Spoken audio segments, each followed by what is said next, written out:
ایک دفعہ ایک شادی پر جانا ہوا۔ ہال کے ایک کونے پر نظر گئی تو ایک جان پہچان والے شخص پر نظر پڑی جو اکیلا ہی بیٹھا تھا۔ اس کے ساتھ جا کر میں بھی بیٹھ گیا۔ وہ شخص بڑی گرم جوشی سے ملا۔ اس کا گاڑیوں کے پرزے اور انجن آئل وغیرہ کا کام تھا۔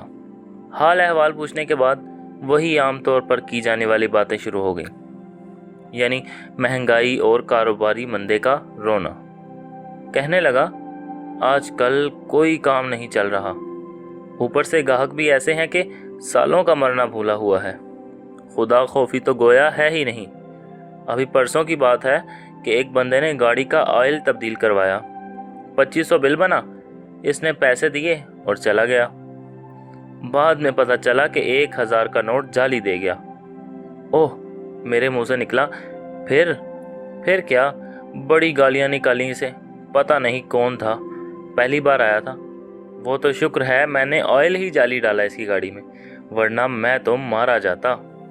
اسی دوران روٹی کھل گئی کا نعرہ لگا اور پورے ہال میں گویا بھونچال آ گیا۔ وہ مرغی کے قورمے کا ڈھیر پلیٹ میں لیے فاتحانہ انداز لیے واپس آ گیا۔ میں سمجھا شاید میرے لیے بھی لے آیا کھانا۔ کہنے لگا پاجی لے آؤ تم بھی، بعد میں تو شادی ہال والے خراب کھانا دینا شروع کر دیتے ہیں۔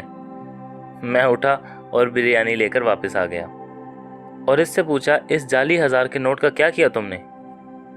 کہنے لگا کرنا کیا ہے، لڑکے والوں نے شادی پر بلایا ہے، دلہے کے والد کو سلامی میں دے دیا وہ نوٹ، اور پھر اس نے میز کے نیچے چھپائی 4 بوتلوں سے ایک نکال کر 2 گھونٹ میں خالی کر دی، اور 6 سیکنڈ دورانیے کا لمبا ڈکار لینے کے بعد دونوں ہاتھ جوڑے عقیدت سے آنکھیں بند کیں اور بولا شکر الحمدللہ۔